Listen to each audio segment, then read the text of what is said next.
Assalamualaikum warahmatullahi wabarakatuh. Di sini saya ingin mempresentasikan jurnal Sinta 2, yaitu tugas UAS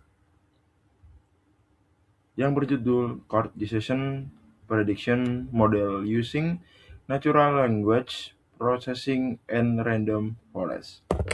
Review artikel ilmiah, integrasi algoritma random forest dan ILP, TF, IDF, Word, 2 VSC, Fast Text untuk klarifikasi kategori hukum Indonesia. Review saya sendiri, Yakub Pratama, NIM STI 2023-03709, mata kuliah Metodologi Penelitian. Latar belakang masalah. Lonjakan perkara pidana. Jumlah kasus hukum Indonesia melonjak pesat mencapai 288.472 perkara pidana pada tahun 2023, yang menandakan kenaikan masif sebesar 15% dari tahun sebelumnya.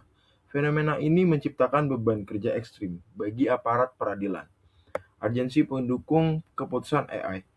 Beban dokumen hukum yang tebal menuntut kehadiran sistem mendukung keputusan decision support system cerdas berbasis artificial intelligence guna membantu mempercepat sekaligus meningkatkan objektivitas pengelolaan dokumen. Rumusan masalah dan solusi. Kelemahan deep learning terdahulu.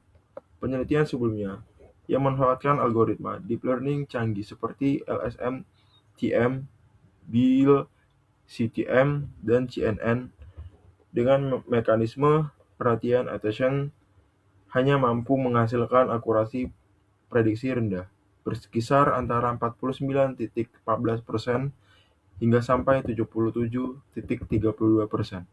Solusi hibrida yang diusulkan. Penelitian mengusulkan model komparasi tangguh dengan menigretasikan klarifikasi, ensemble, random forest, dan berbagai metode representasi kata. NLP, TF, IDV, Word2 Vec Fast Text guna mendapatkan interaksi makna sematis hukum terbaik. AI-powered legal case outcome prediction methods. Actually, up to 85% accuracy in prediction case decimals. Data analysis 20 years of federal case data. Saya ulangi, 36 million court documents, 30 million decision. Prediction scope. Case decimals, duration, judge, decision, discovery, base outcomes, mission results. Benefits, improve case strategy, better risk assessment, more efficient resource allocation. Batasan masalah dan dataset.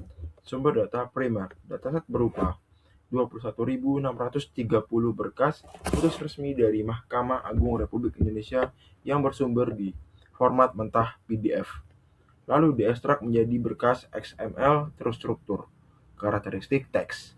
Fokus analisis data terbatas pada korpus dokumen berbahasa Indonesia yang memiliki kompleksitas gaya dan struktur bahasa baku pengadilan Indonesia.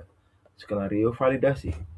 Bagian data eksperimen menggunakan skema baku split data rasio 80% training data untuk pengenalan fitur dan 20% testing data untuk menguji ketahanan model. Alur metode penelitian. Alur eksperimen rekayasa model prediksi non-SLR. Tahap 1. Ekstraksi XML, konversi dataset berkas keputusan pengadilan Mahkamah Agung dari XML ke format CVS, CSV terstruktur. Tahap kedua, proses teks, melakukan standarisasi teks atau tokenisasi, pembersihan simbol, stop word, removal, dan limitation streaming. Tahap ketiga, vektorisasi, NLP. Ekstraksi fitur kata menggunakan model TV, IDV, Word2 Vec, dan Fast Text. Metode iteratif vs segmental. Tahap keempat, evaluasi, pelatihan dan pengujian model klarifikasi dan regresi berbagai random forest menggunakan matriks kompresi, presentasi, fitur, dan teks. Faktorisasi teks hukum. Penelitian ini membandingkan dua pendekatan pemetaan semantik dokumen. Agregatif, menggabungkan sebuah teks dokumen menjadi satu fitur tunggal tanpa segmentasi. Segmentatif, memisahkan bagian dokumen secara mandiri. Fakta kasus, tuntunan, dan lain-lain sebagai digabungkan.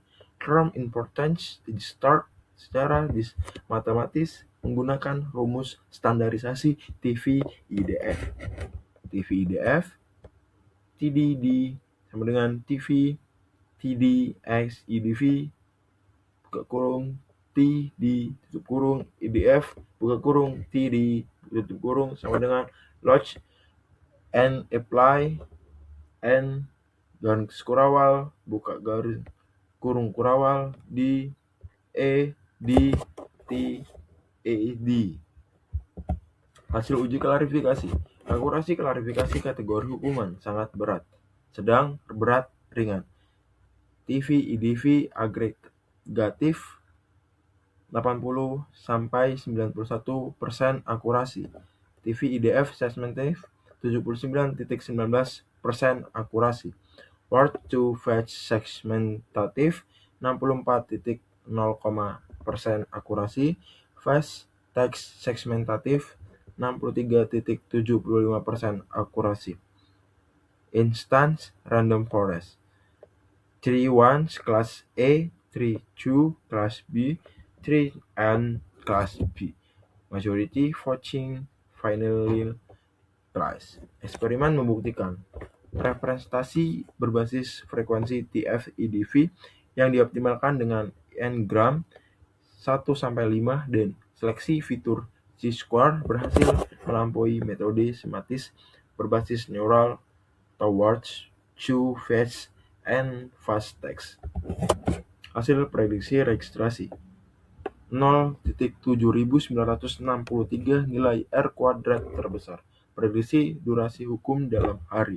Model regresi random forest berbasis TF-IDV agregatif mencatat akurasi sangat tajam dengan nilai konvensian determinasi R kuadrat sebesar 0,7963 MSE 200,07,520 dan MAE 245,69 hari. Metode embedding neural mencatat hasil regresi metode word to fetch agregatif R kuadrat sama dengan 0,519 MAE sama dengan 448 hari. Teks fast agregatif R kuadrat sama dengan 0,5083 MAE sama dengan 450,04 hari. Analisis ablasi segmen.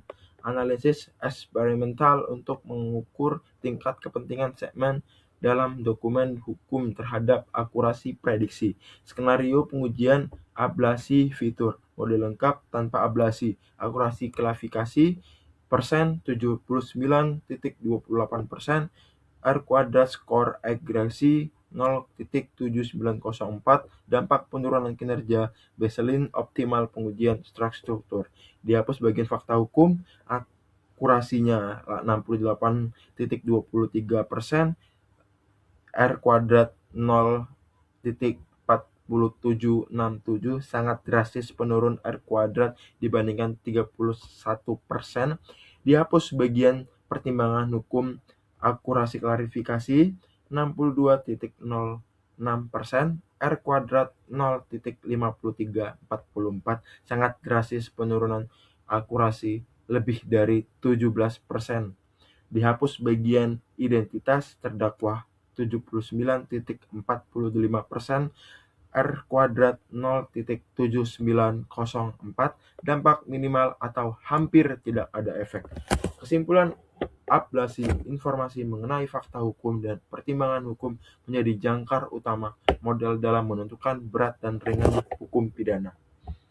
Kesimpulan dan tinjauan review, studi ini membuktikan bahwa kombinasi metode klarifikasi, ensemble, random forest, dan ekstraksi fitur frekuensi kata TF, IDV, dan dioptimalkan menghasilkan akurasi mencapai 81% yang jauh lebih tangguh dalam dokumen hukum formal Indonesia dibandingkan dengan model learning berbasis deep learning LSTM atau CNN. Rekomendasi dari review yang pertama disarankan untuk penelitian selanjutnya untuk menguji coba model transformer berbasis bahasa Indonesia yang dikhususkan pada ranah hukum seperti Indobart demi meningkatkan interpretasi semantik kata yang lebih dalam. Sekian dari presentasi saya. Wassalamualaikum warahmatullahi wabarakatuh.